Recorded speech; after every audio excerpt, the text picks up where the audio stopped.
pile of shame. Old, very, very old, maybe as old. Lots of little ones, boxes of loose ones.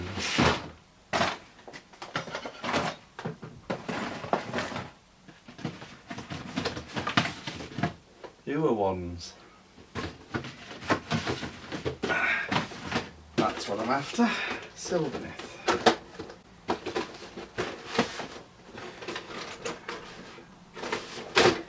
Okay, let's do this.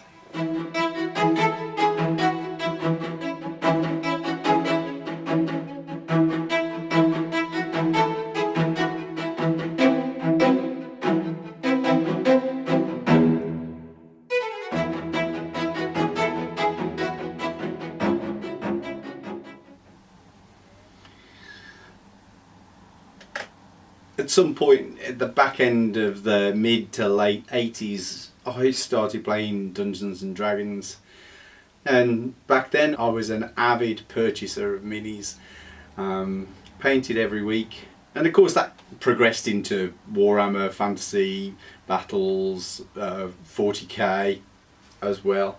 So I was buying an abundance of minis, and like all of us, we accrue a pile of shame. But somewhere in the mid to late 2000s, I took a step back from gaming, which I only returned to in the last few years. And so I have not only a large pile of very old paints, I also have a very large pile of old minis that are long overdue some care and attention.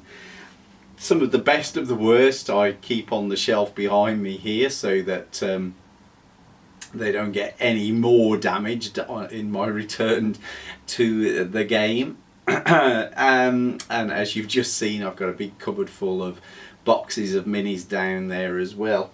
And I'm obviously getting back into some of the tabletop wargaming as well, hence all of the terrain I am building. It's not just for my D&D games.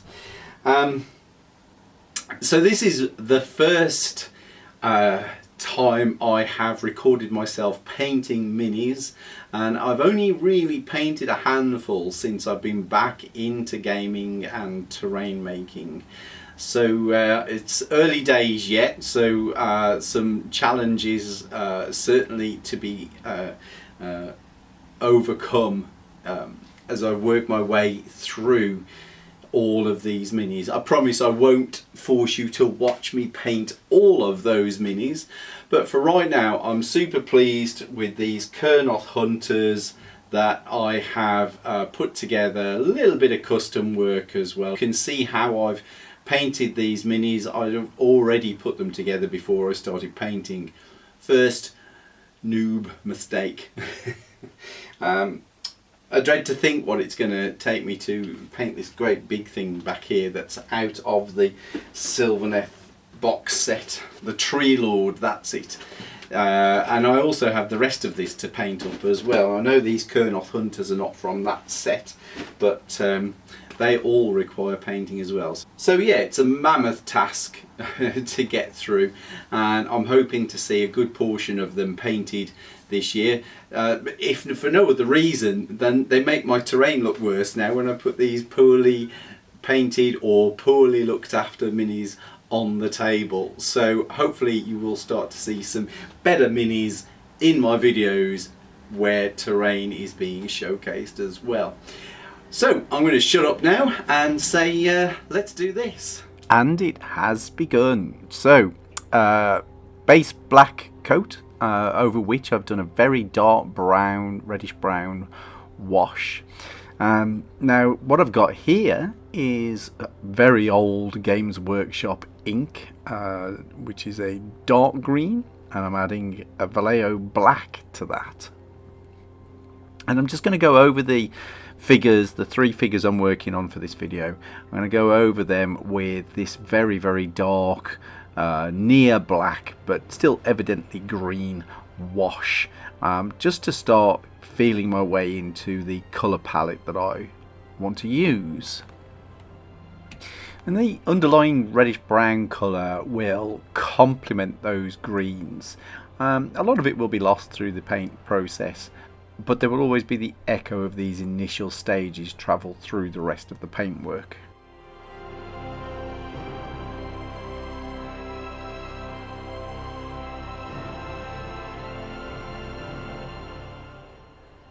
So the next step is to bring out the armour plates themselves, and to do that I'm using a mix of Vallejo's dark green and Beastie brown. This is applied on all of the plates, on the torso, legs, arms, head, on every part of their armoured anatomy.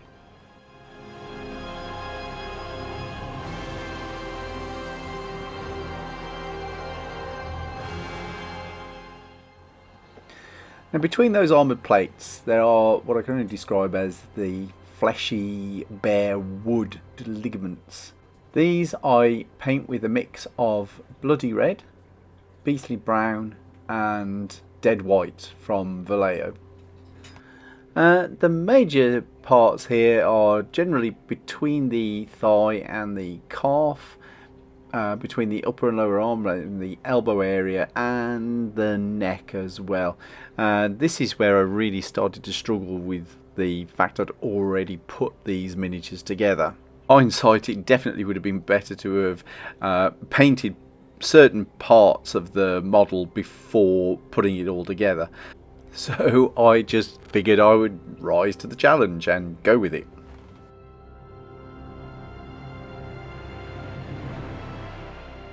So, throwing together some more vintage Citadel Miniatures paints. In this instance it's a flesh wash ink and a bright red ink. The application of this ink wash is going to really bring out the details of those textured fleshy wood parts, but it's also going to help to separate up the major components of the limbs. Whilst I wait for the ink to settle, I go back in to start bringing up some more of the greens in the plates. So with the original green mix that I used, I add a little Vallejo Sun Yellow, which just brightens it a touch and allows me to go in and just strengthen that green and start getting some of the luminosity into these plates.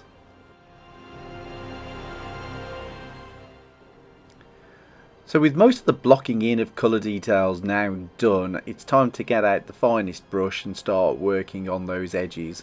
So here I've taken that green mix that I've been using previously, I've added a small amount of dead white to it, and I'm just going around now and picking out all of the edges with a fine highlight that just gives it that little bit of pop.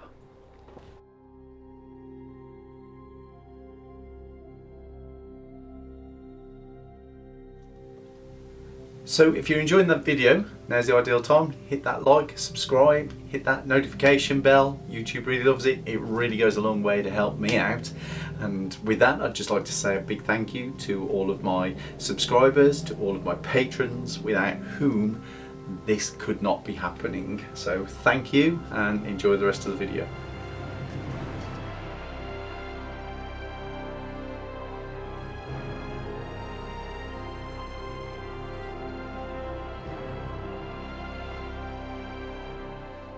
In the lore of the Sylvaneth, Alariel gave power and life to the Kurnoth hunters through the soul pods, effectively the seed from which they were born. And so I wanted to highlight the soul pod as if it were glowing. Alas, my airbrush wasn't in a fit state to do this with any sort of subtlety, so I decided I would be a bit more stylized and go with some nice strong rim lighting, edge lighting, as if the rib cage itself were backlit from the internal soul pod itself. And the colour I used for this, along with the runes of power, was a mix of the sun yellow with dark green and white to make sure you had a good amount of opacity. Now with a good brush that has a very fine tip on it and as steady a hand as you can get, you want to paint around the runes into the deepest recess. The edges, just follow the edge, just pick out the points. And just remember to take your time with it. Steady is the way.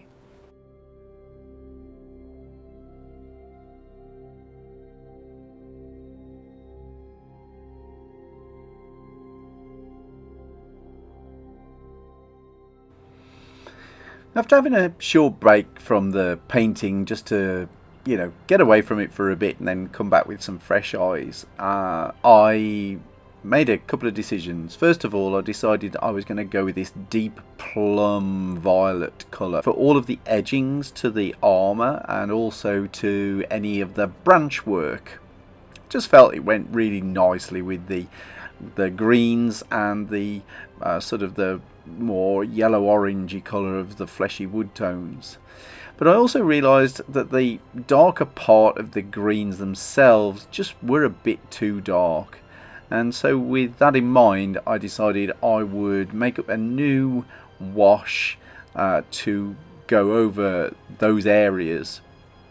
So I'm using this is an artist acrylic ink. It's quite opaque, and I am mixing that back with that original classic old vintage dark green from Games Workshop back in the day.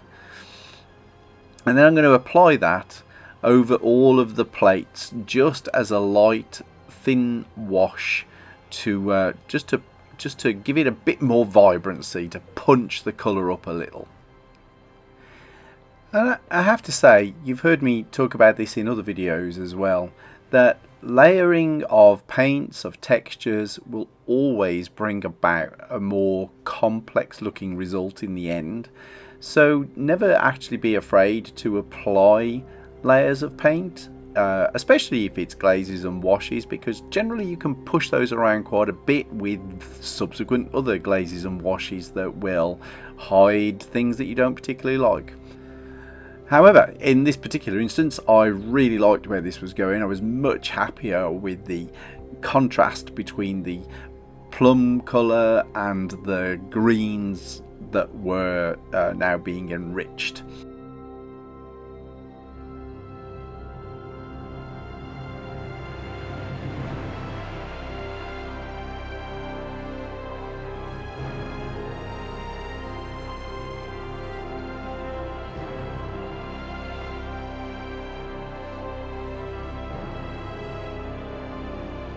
So now really enjoying the intensity of colour. I like the palette. I have to highlight the plum colour that I'd painted on all of the branch work and the armour edges. That plum colour was actually one of those FW artist inks, a deep violet. I have now lightened that colour with another of my vintage Games Workshop paints, which was bilious pink, and I'm just going around and making sure that I'm catching all of those edges and bringing all of those branches out, and I really think this looks pretty cool now. You'll also notice here that all of the bugs and the weapons have all had a fresh lick of white primer to get ready for doing the wet blends, which is what's coming up next. The secret to a wet blend is largely in the title. You've got to make sure that you work whilst all of the paint is still wet.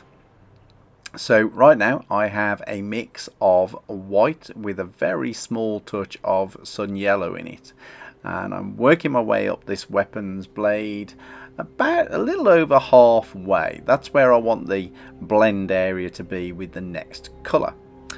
The next colour is that same creamy white with a more yellow in it, so it starts to get warmer, and I start a little further up, about 2/3 of the way along the blade, and I work my way back into that lighter off-white creamy colour. So because the paint is still wet, they will very nicely blend together. And then I finish out painting to nearly the tip of the blade. There I add the fiery orange and the sun yellow together for a much warmer mix, and that I then start painting from the tip of the blade and back into the previous colour. Again, that previous colour is still wet, so they start to blend nicely together. And in this instance I also hit the very tip of the blade with just the pure hot orange, or fiery orange as the actual name of the Vallejo paint is. Now I know some of you are going to know Sylvaneth pretty well, and you're going to recognise that these weapons that I'm painting are not really true to the Sylvaneth Battle Tomb basics. I have to say that I bought the Sylvaneth box set originally for my D&D campaign. The Sunless Citadel has the Twig Blights, and so there were many miniatures in that box which helped there, and these were actually character pieces. So I have actually modified these figures for D&D. That said, I think I could probably still play around with the rules as written for Sylvaneth and work out these weapons to still sit quite comfortably within the game mechanic itself. So I hope you like the conversions, because I thought they looked pretty cool, albeit simple, but cool all the same. So anyway, moving on. As you can see here, I have started blocking in the that plum colour. Now at this point I'm getting that story that they're from a grove where the woodlands are, the heartwoods are purple in nature, and so that's what their weapons are grown from.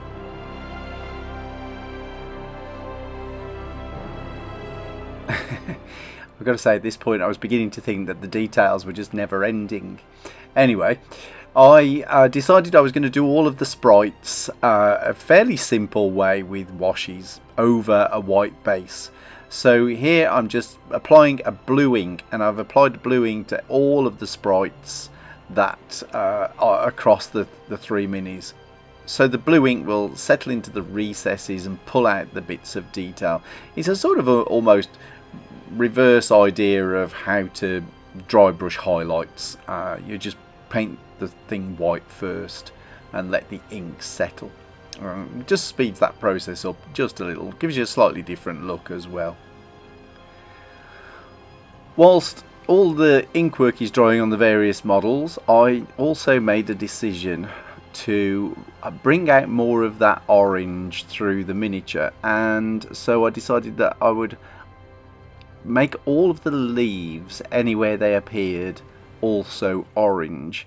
And this really played well against that plum colour, but it did take an intolerable age to find all of the leaves everywhere, and first of all paint them white and then paint them orange. It was a simple process, but just a painstaking one.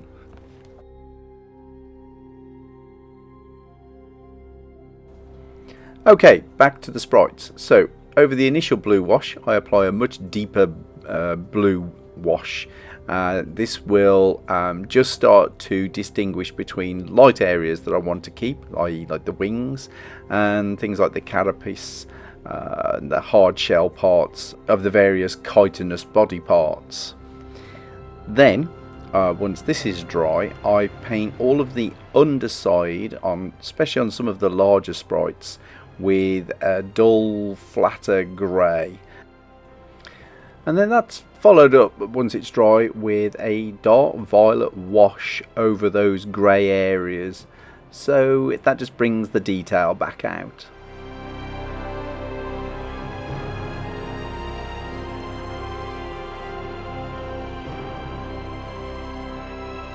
And finally we're onto the base. At this point I'm pretty sure all of the painting is done. So I've got these small slate chippings that you can buy from the garden centre. I use them a lot in my terrain. They'll be ideal here on the bases, so I just pile on the super glue, pile on the little slate chippings. I follow that up with just some dry sawdust. I don't have any flock to hand, so I'm just using a bit of sawdust that I'll colour afterwards with paint, so just to get some textures in. And then a nifty little trick picked up from Bard's Craft is taking a little bit of rope, hemp rope, that you just snip a small section off the far end, open up the fibres a little, glue it in, and it provides a really good strung sort of tall grass. I paint the base in a largely similar way to the starting stage of the miniature itself. Just a very, very dark green base coat. The flatter, grassy, mossy areas are then dry brushed with a slightly lighter green. The rocks are dry brushed with a bluish colour. And then those colours are again lightened a little further to apply a dry brushing across the two surfaces, i.e. either mosses with a very light green or rocks with a very light pale grey blue. The dry grasses themselves were soaked with a little water and isopropyl alcohol, and then a very lush sort of yellow green was just doused onto them, the isopropyl helping to pull that pigment right down into the denser fibres.